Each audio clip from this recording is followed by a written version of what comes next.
فرزند زہرا یہ حالات برے ہیں۔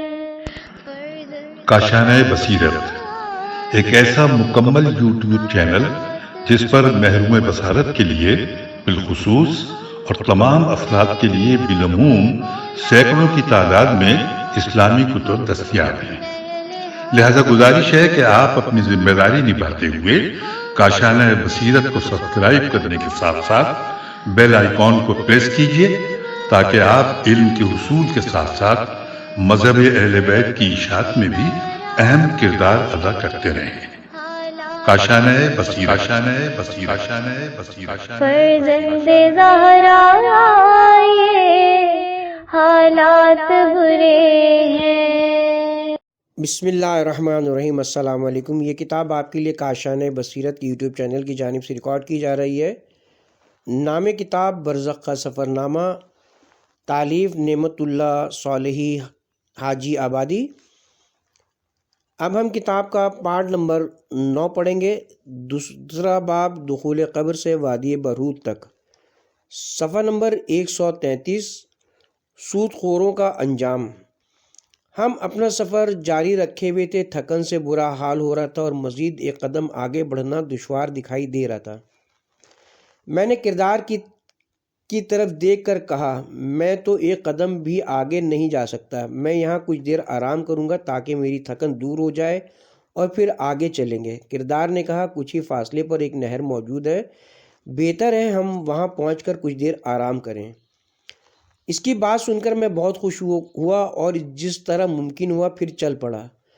کچھ فاصلہ طے کرنے کے بعد ایک نہر دکھائی دینے لگی۔ جب ہم اس نہر کے کنارے پہنچ گئے تو یہ دیکھ کر میری حیرت کی انتہا نہ رہی کہ نہر کا پانی بالکل سرخ تھا۔ اس نہر میں پانی کی بجائے خون بہہ رہا تھا۔ اس نہر کے کنارے ایک شخص بیٹھا ہوا تھا جس کے آس پاس کچھ اور لوگ بیٹھے ہوئے تھے۔ ایک اور آدمی اس نہر میں نہا رہا تھا۔ میں تھکاوٹ سے چور تھا اور اس جنگل کی گرمی مجھے مسلسل اذیت پہنچا رہی تھی، لیکن اس کے باوجود میں اس نہر سے ہاتھ دھونے تک تیار نہ تھا۔ میں نے کردار سے کہا، تجھ پر خدا کی لعنت ہو، یہ تم مجھے کہاں لے آئے ہو؟ اس نے کہا، زیادہ غصہ میں نہ ہو، تم نہر کے کنارے بیٹھے شخص سے کچھ باتیں کر سکتے ہو۔ چنانچہ میں اس شخص سے باتیں کرنے لگا۔ اس اثنا میں نے دیکھا کہ نہر میں نہانے والا شخص نے کنارے پر پہنچ کر منہ کھولا اور کنارے پر موجود ایک شخص نے اس کے منہ میں ایک پتھر ڈال دیا۔ اس پر وہ دوبارہ نہر میں تیرتا ہوا دوسری جانب چلا گیا۔ اس طرف عذاب کے چند فرشتے کھڑے ہوئے تھے۔ انہوں نے اس شخص کو وہ پتھر اپنے دانتوں سے توڑ کر نگل لینے کا حکم دیا، جسے مجبوراً اس نے انجام دیا، اور پھر فرشتوں نے اسے دوبارہ اس نہر کے دوسری جانب پتھر لینے کے لیے روانہ کر دیا۔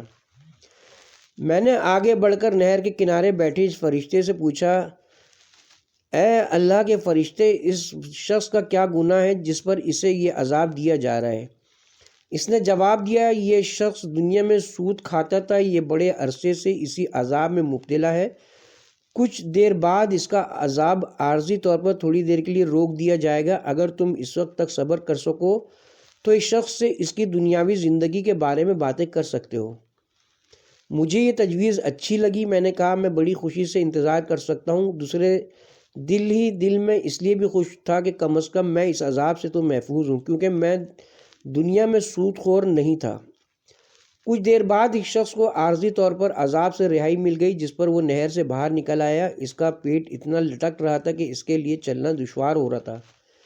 اس کے پیٹ میں سانپ اور بچھو صاف دکھائی دے رہے تھے، نیز اس کا پورا پیٹ آگ سے بھرا ہوا تھا۔ کتاب کا حوالہ بحار الانوار، جلد نمبر 72، صفحہ نمبر 264۔ وہ کسی مدہوش آدمی کی طرح ڈگمگا کر چل رہا تھا اور اس سے سیدھا کھڑا نہیں ہوا جا رہا تھا۔ سورہ بقرہ آیت نمبر 276۔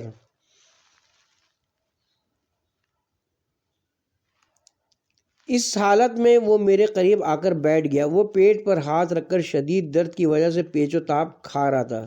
وہ چیخ کر مجھ سے مدد کی درخواست کر رہا تھا۔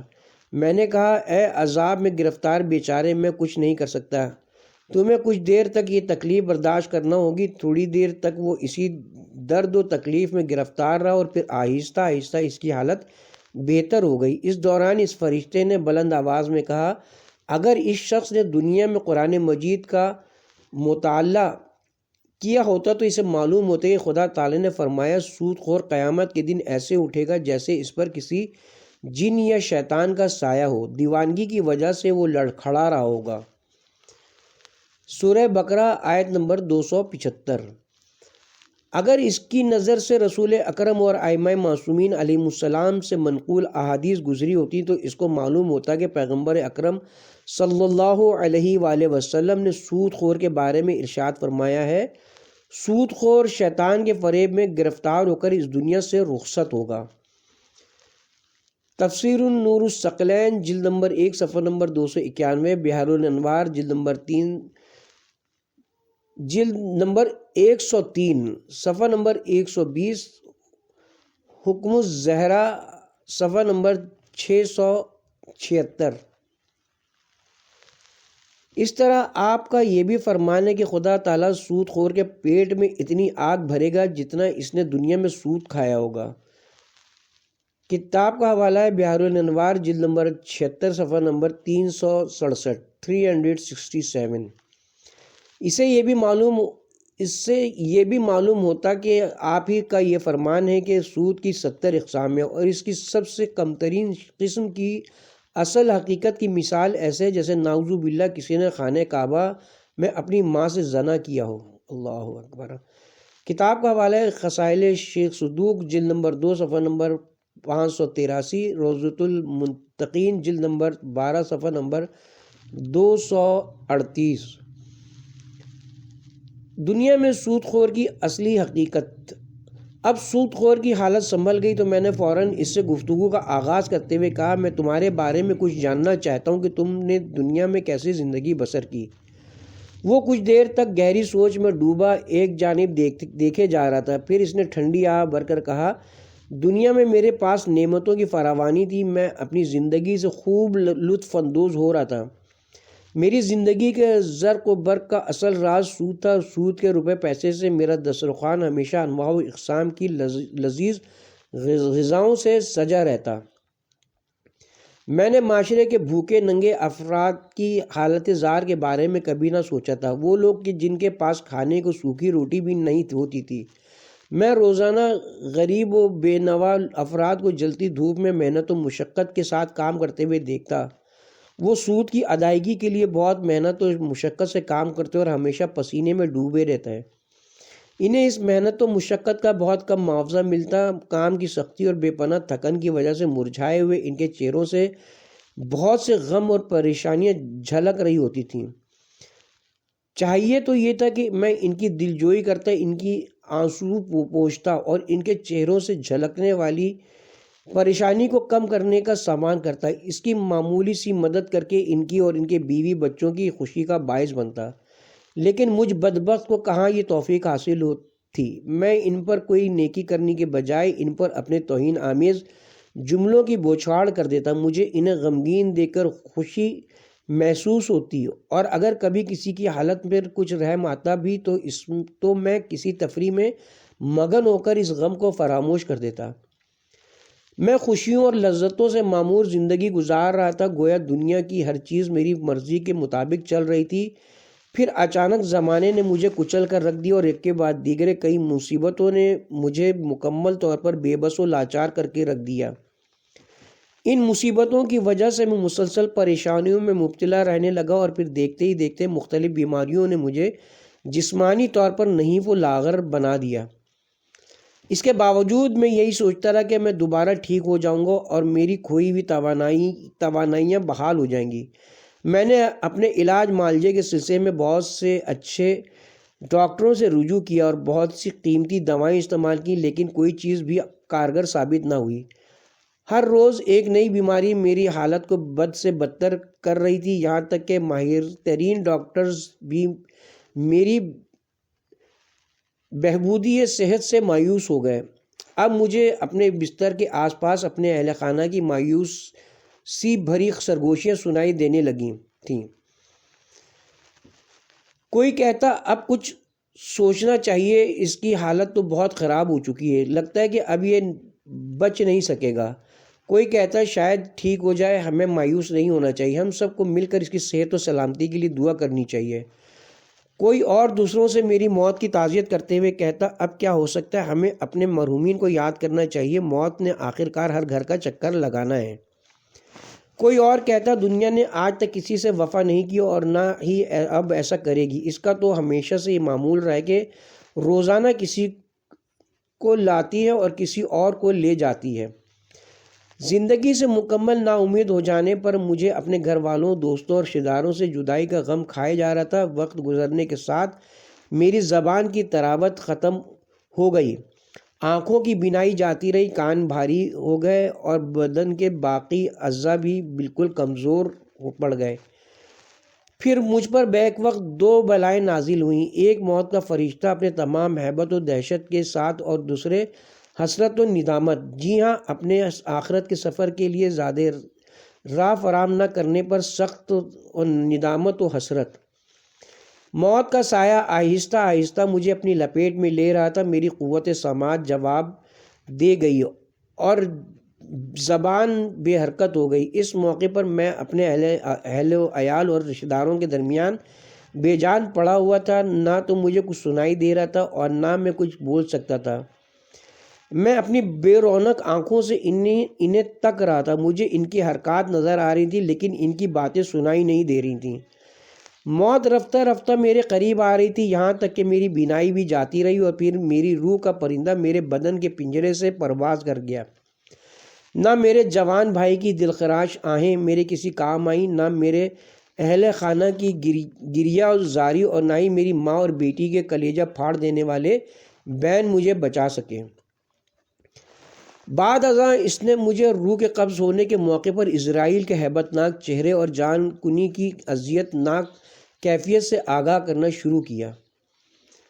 روح کی بدن سے جدائی۔ آخر کار اسرائیل لوہے کا تیز دھار کانٹا لیے میرے سر پر پہنچ گیا۔ اس نے وہ کانٹا میرے بدن میں پیوست کر دیا اور میرے گوشت پوست اور اعضائے بدن کی تمام رگوں سے روح کو اس طرح سے کھینچ کر باہر نکالا کہ میرے جسم کی تمام رگیں پارا پارا ہو گئیں۔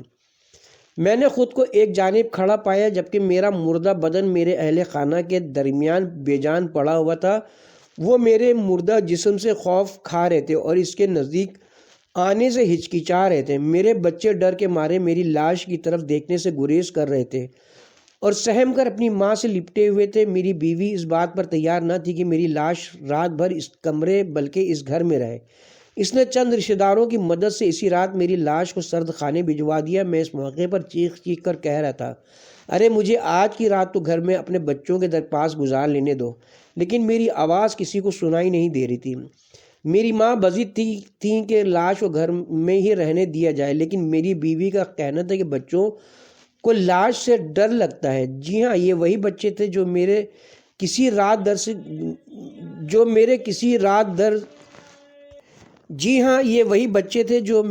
رات دیر سے گھر پہنچنے پر بےتاب ہو جاتے اور کئی بار گھر کا دروازہ کھول کر گلی میں میری راہ تک دیکھتے، لیکن اس رات وہ مجھ سے ڈر رہے تھے۔ اس رات وہ صرف مجھ سے ہی نہیں بلکہ اس کمرے اور اس کمبل و بستر سے بھی خوف کھا رہے تھے جن پر میں نے جان دی تھی۔ اس سے اگلے دن میرے اہل خانہ، دوستوں اور جاننے والوں نے بڑے غم و اندوہ اور اشکبار آنکھوں کے ساتھ میری لاش کو تابوت میں رکھا اور اپنے کاندھوں پر سوار کر کے میری آخری منزل قبر کی جانب لے گئے۔ انہوں نے میرے جنازے پر نماز پڑھی اور اسے ایک تنگ و تاریک گڑھے میں ڈال کر مجھے میرے کردار و اعمال کے حوالے کر کے تنہا و اکیلا چھوڑ آئے۔ میرے ورثاء، جنہیں میری زندگی کے دوران میری کوئی پرواہ نہ تھی، اس وقت بہت مسرور اور شاد تھے کہ ابھی کچھ ہی دنوں میں میری عمر بھر کی کمائی ان میں تقسیم ہو جائے گی۔ جب جنازے کے ساتھ آئے لوگوں نے مجھے قبر میں ڈال کر اس کا منہ بند کر دیا اور مجھے تنہا چھوڑ کر واپس چلے گئے تو میرے پورے وجود پر خوف و وحشت طاری ہو گئی۔ بے اختیاری کی حالت میں میں خود سے اپنے تاریک مستقبل کے بارے میں سوالات کر رہا تھا۔ میں جانتا تھا کہ مجھے لمحہ بھر کے لیے بھی عذاب سے نجات نہیں ملے گی۔ مجھے معلوم تھا کہ اب مجھے کوئی آرام و آسائش نصیب نہ ہوگا۔ سود خور کی پرسوز باتیں سن کر مجھے بڑا دکھ ہوا۔ مجھے اس پر بہت ترس آ رہا تھا، اگرچہ میری حالت بھی اس سے زیادہ مختلف نہ تھی۔ اور اس کے بعد بھی کئی اور عذاب میرے انتظار میں تھے۔ سود خور نے اپنی باتیں ختم کر کے ایک ٹھنڈی آہ بھر کر مجھ سے کہا، اب تم ذرا اپنے بارے میں بتاؤ کہ تم نے دنیا میں اپنی عمر کیسے گزاری تاکہ مجھے تمہارے حالات سے آگاہی حاصل ہو۔ ابھی میں نے اپنی بات شروع کرنے والا ہی تھا کہ عذاب کے فرشتے آن پہنچے۔ انہوں نے اسے پکڑا اور گھسیٹتے ہوئے اپنے ساتھ لے گئے۔ اس حالت میں وہ مسلسل مڑ کر مجھے دیکھ رہا تھا۔ زنا کرنے والوں کا انجام۔ کردار میرے قریب آ کر بولا، ہمیں جلد از جلد یہاں سے روانہ ہو جانا چاہیے تاکہ اندھیرا پھیل جانے سے پہلے ہم اگلی منزل پر پہنچ جائیں۔ اگلی منزل کتنی دور ہے؟ میں نے پوچھا۔ اس نے کہا، زیادہ دور نہیں ہے، اگر ہم ذرا تیزی سے چلیں تو سورج غروب ہونے سے قبل وہاں پہنچ جائیں گے۔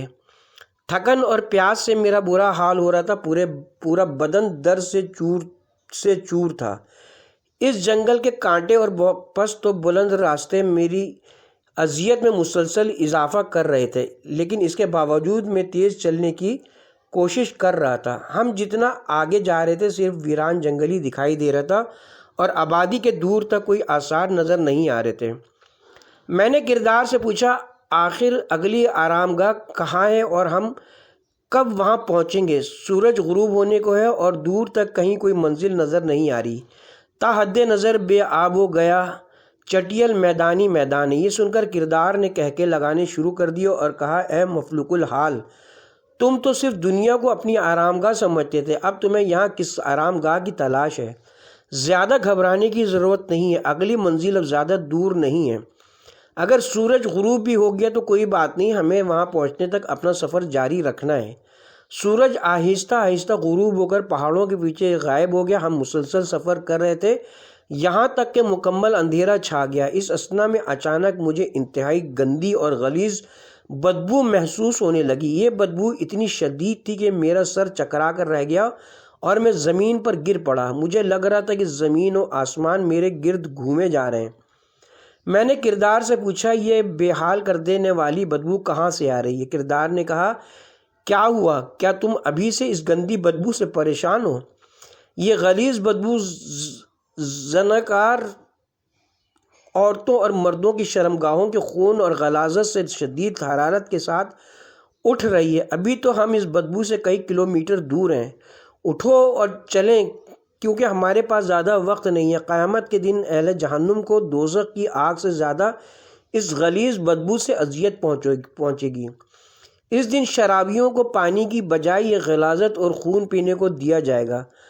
ہم اپنا سفر جاری رکھے ہوئے تھے کہ دور سے ایک مدھم روشنی دکھائی دی۔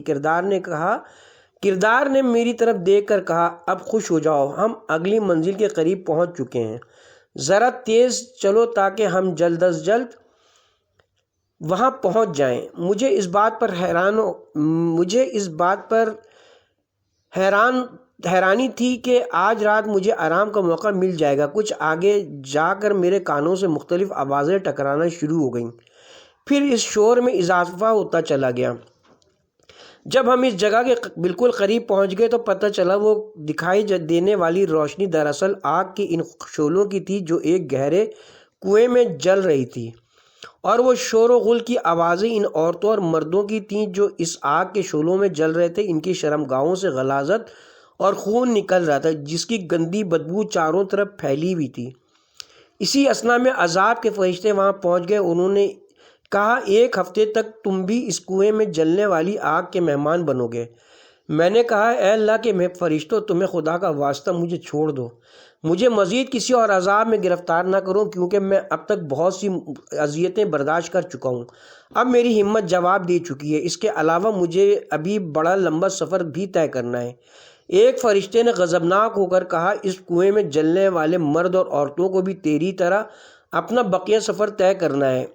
ان کی منزل بھی وہی ہے جہاں تم جا رہے ہو، یہ بھی تمہاری طرح سے اس سے قبل بہت سی اذیتیں برداشت کر چکے ہیں۔ میں نے کہا، اے عذاب دینے والے فرشتوں، ہمارا کون سا ایسا جرم ہے جس کے ارتکاب پر ہمیں اتنے سخت عذاب اور اذیت میں ڈالا جا رہا ہے؟ انہوں نے کہا، تم یہ بات بہت اچھی طرح جانتے ہو کہ ہر گناہ کا اپنا ایک مخصوص عذاب ہوتا ہے۔ تم لوگ دنیا میں فحاشی اور عفت و پاک دامنی کے منافی کاموں کے مرتکب ہوئے تھے۔ تم نے دنیا میں زنا کا ارتکاب کیا، یہاں تک کہ تم نے زنائے محسنہ جیسے عظیم جرم سے بھی خود کو محفوظ نہیں رکھا۔ اس انتہائی برے اور قبیح عمل کو انجام دینے کی وجہ سے تم نے خود کو اور دیگر لوگوں کو مختلف اقسام کی مصیبتوں اور بلاؤں میں مبتلا کر دیا ہے جن کی تلافی ناممکن ہے۔ تمہیں معلوم ہونا چاہیے کہ اس برے فعل کی وجہ سے مندرجہ ذیل مصیبتیں جنم لیتی ہیں۔ زنا کرنے والے اپنے اس ناپاک عمل کی وجہ سے دین و ایمان سے خارج ہو جاتے ہیں۔ کتاب کا حوالہ ہے وسائل الشیعہ جلد نمبر 11 صفحہ نمبر 255۔ ان کے اس برے عمل کی وجہ سے بہت انسان ناگہانی موت کا شکار ہو جاتے ہیں، حتیٰ کہ اس سے حیوانات بھی متاثر ہوتے ہیں اور بڑی تعداد میں موت کا شکار ہو جاتے ہیں۔ الکافی جلد نمبر 5 صفحہ نمبر 541، وسائل الشیعہ جلد نمبر 14 صفحہ نمبر 231۔ زنا کے برے فعل کی وجہ سے معاشرہ تنگ دستی، قحط اور خشک سالی کا شکار ہو جاتا ہے۔ بحار الانوار جلد نمبر 79 جلد نمبر 79 صفحہ نمبر 23۔ یہ برا عمل تباہ کن زلزلوں کا باعث بنتا ہے جس سے شہروں کے شہر اور کئی دیہات اپنی آبادیوں سمیت تباہ و برباد ہو جاتے ہیں اور فصلیں اور مویشی تلف ہو جاتے ہیں۔ بحار الانوار جلد نمبر 79 صفحہ نمبر 23، عقاب الاعمال صفحہ نمبر 311، وسائل الشیعہ جلد نمبر 14 صفحہ نمبر 232۔ یہ لوگ شرک کے بعد خدا کی سب سے بڑی نافرمانی اور گناہ کے مرتکب ہوتے ہیں۔ جامع الاحادیث شیعہ جلد نمبر 20 صفحہ نمبر 346، حکم الزہرا جلد نمبر 2 صفحہ نمبر 445، من لا یحذر فقیہ جلد نمبر 3 صفحہ نمبر 364۔ یہ لوگ اپنے اس ناپاک عمل کی وجہ سے اپنی ماؤں، بہنوں اور بیٹیوں کی بے حیائی کا باعث بنتے ہیں۔ مکارم الاخلاق صفحہ نمبر 238۔ پروردگار عالم کی ذات غضبناک ہوتی ہے۔ کافی جلد نمبر 5 صفحہ نمبر 541۔ ان کا قیامت کا حساب و کتاب سخت اور طولانی ہو جائے گا۔ یہ لوگ ہمیشہ کے لیے جہنم کی آگ میں جلتے رہیں گے۔ وسائل الشیعہ جلد نمبر 14 صفحہ نمبر 232۔ یہ لوگ خود اور اپنے گھر والوں اور رشتہ داروں کی ذلت اور رسوائی کا باعث بنتے ہیں۔ ان کی عمر میں کمی واقع ہو جاتی ہے۔ عقاب الاعمال صفحہ نمبر 311۔ ان کی اپنی اور دیگر لوگوں کی روزی بند ہو جاتی ہے۔ جامع احادیث جلد نمبر 20 صفحہ نمبر 329۔ اس کے بعد انہوں نے کہا یہ گڑھا جو تمہیں نظر آ رہا ہے یہ زنا کاروں کا برزخی جہنم ہے، اور چونکہ تم بھی اس برے فعل کے مرتکب ہوتے رہے ہو اس لیے تمہیں بھی اس عذاب کا مزہ چکھنا ہوگا۔ اس گفتگو کے فوراً بعد فرشتوں نے مجھ پر حملہ کر دیا اور مجھے گھسیٹتے ہوئے لے جا کر آگ کے اس کنویں میں کے عین بیچ میں پھینک دیا۔ میں آگ کے شعلوں میں گر گیا۔ وہ کنواں اتنا گہرا تھا کہ اس سے باہر نکلنا کسی طرح بھی ممکن نہ تھا۔ کنویں کے اندر بہت سی عورتیں اور مرد آگ میں جل رہے تھے، کوئی ان کی ذرا بھر مدد کرنے والا نہ تھا۔ پورا ایک ہفتہ ہماری خوراک آگ اور دھواں تھا۔ آگ کے شعلے ہمارے منہ میں داخل ہوتے اور ناک، کانوں اور آنکھوں سے باہر نکلتے۔ اگر مجھے پہلے سے نہ بتایا دیا گیا ہوتا کہ میں ایک ہفتے تک اس کنویں میں رہوں گا تو میں اسی جگہ کو جہنم سمجھ لیتا، وہ جہنم جسے قرآن مجید کے مطابق گناہ گاروں اور کافروں کے لیے تیار کیا گیا ہے۔ سورہ یاسین آیت نمبر 62۔ مجھ سے پہلے جن لوگوں کو اس کنویں میں ڈالا گیا تھا اور وہ اپنی مقررہ مدت گزار چکے تھے، انہیں اس کنویں سے نکال دیا جاتا تاکہ وہ اپنا سفر جاری رکھیں۔ اسی طرح کچھ دیر بعد چند نئے لوگوں کو اس میں پھینک دیا جاتا جبکہ چند لوگوں کو باہر نکال دیا جاتا۔ زنا کاروں سے کردار کے سوال و جواب۔ کردار نے کنویں میں موجود ایک شخص سے پوچھا تم کتنے بے حیا تھے، اب تمہیں اپنے گناہ کا مزہ آ رہا ہے؟ اس نے کہا اے خدا کے بندے، تمہیں ہم سے کیا واسطہ، ہمارا حال مت پوچھو، ہمیں اپنے حال پر چھوڑ دو۔ کردار نے کہا میں تمہارے اعمال اور برے کردار کے بارے میں کچھ جاننا چاہتا ہوں، ذرا مجھے بتاؤ کہ تم دنیا میں کیا کرتے تھے۔ اس نے کہا مجھے تو اتنی سخت سزا پر حیرت ہو رہی ہے، دنیا میں زنا کی چند لمحوں کی لذت پر اتنا شدید عذاب۔ کردار نے کہا کیا تمہیں معلوم نہیں تھا کہ زنا حرام ہے؟ وہ شخص بولا معلوم تھا، مگر میں اپنی ہوا و ہوس اور شیطان کے وسوسوں میں گرفتار تھا، میں کتنا بے دین، بے شرم اور بے حیا تھا۔ کردار نے کہا کبھی تم نے یہ سوچا تھا کہ ایک دن تمہیں دنیا کی ان چند روزہ لذتوں پر سخت عذاب کا سامنا کرنا پڑے گا؟ اس نے کہا سوچتا تو تھا مگر زیادہ نہیں، لیکن اب معلوم ہوا ہے کہ جو شخص اپنی شہوتوں کے ہاتھوں مجبور ہو کر حرام سے منہ کالا کرے گا، اس کی لذت تو اسی وقت دم توڑ دے گی، البتہ اس کا گناہ اور جرم ہمیشہ باقی رہے گا۔ شہوت رانی انسان سے گناہ کرواتی ہے، ایسی لذت کا کیا فائدہ جس پر آگ کے عذاب میں گرفتار ہونا پڑے۔ شاعر کے بقول ترجمہ: اے شریعت کی حکمت و اسرار سے غافل رہنے والوں، تم نے چند گناہوں کی خاطر جاہل رہنا منظور کر لیا۔ دنیاوی لذتیں تو وقتی اور جلد گزر جانے والی ہوتی ہیں، جبکہ گناہ ہمیشہ کے لیے ہمارے نامہ اعمال میں ثبت ہو جاتا ہے۔ کردار نے پوچھا تم کس طرح اس گناہ کی لت کا شکار ہوئے؟ میں نے کہا میں نے جب ہوش سنبھالا تو پہلے میں چشم چرانی کے ذریعے نامحرموں کا پیچھا کیا کرتا تھا، پھر آہستہ آہستہ مجھے عورتوں کو بری نظر سے دیکھنے کی عادت ہو گئی۔ میں گلی کوچوں، بازاروں اور سڑکوں پر آتے جاتے چشم چرانی کیا کرتا تھا۔ کردار نے کہا تم نے دنیا میں بزرگان دین سے نامحرم عورتوں کو دیکھنے کے نقصانات کے بارے میں یہ نہیں سنا تھا کہ جو شخص بھی اپنی آنکھ کو نامحرم پر نظر ڈالنے سے نہ روکے اور توبہ کیے بغیر اس دنیا سے چلا جائے، خدا تعالیٰ قیامت کے دن اس کی آنکھوں کو آگ سے بھر دے گا۔ من لاحظر فقی جلد نمبر 4 صفحہ نمبر 8، مجموعہ ورام جلد نمبر 2 صفحہ نمبر 261، مستدرک الوسائل جلد نمبر 2 صفحہ نمبر 554۔ کیا تمہیں نہیں معلوم تھا کہ حضرت کا فرمان ہے بری نگاہ شیطان کا ایک زہر آلود تیر ہے، ایک بری نظر دائمی غم و حسرت کا باعث بن سکتی ہے۔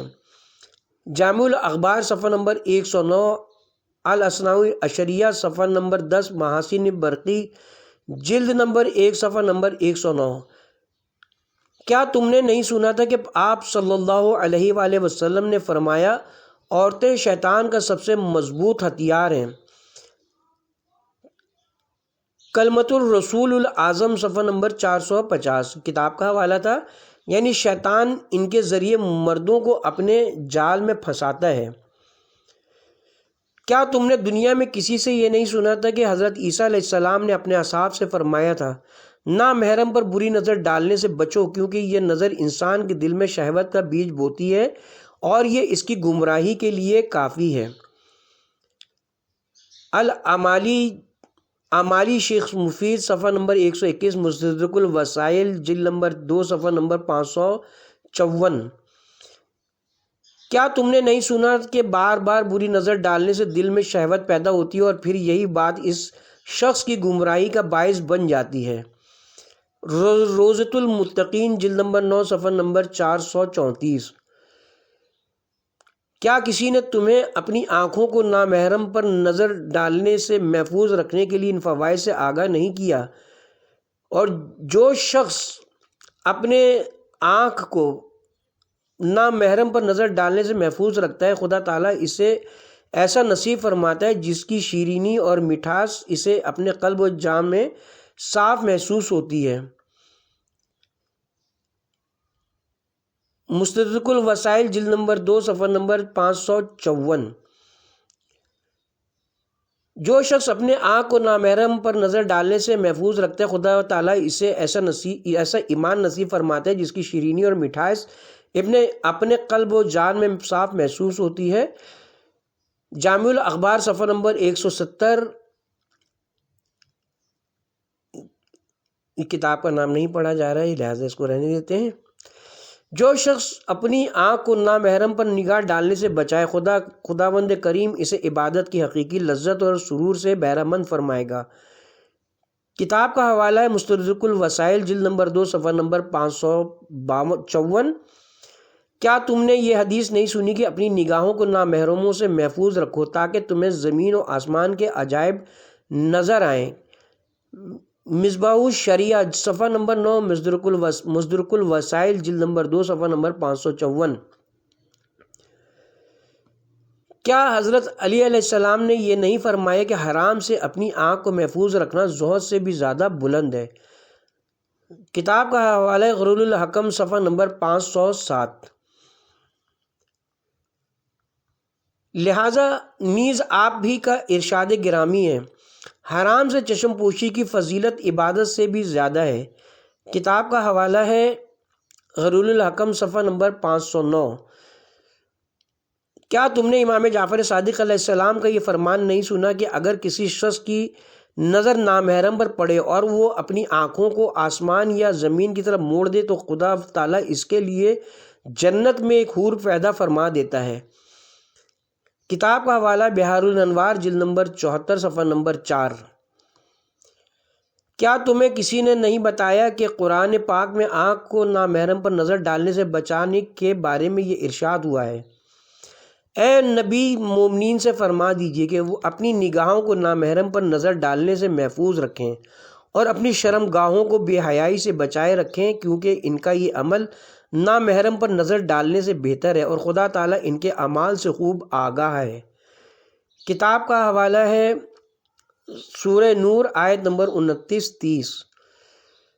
نیز قرآن مجید میں یہ بھی ارشاد ہوا ہے کہ زنا اور بے حیائی کے قریب مت جاؤ، کیونکہ بے حیائی بہت برا عمل ہے اور یہ وہ راستہ ہے جسے زنا کار انتخاب کرتے ہیں۔ سورہ اسراء آیت نمبر 31۔ اس کے ساتھ ہی اب ہم یہاں پہ کتاب کے پارٹ نمبر 8 کا اختتام کرتے ہیں، اور پارٹ نمبر 9 کا آغاز نامحرم عورتوں سے ہاتھ ملانے کے سے متعلق عذاب سے کیا جائے گا۔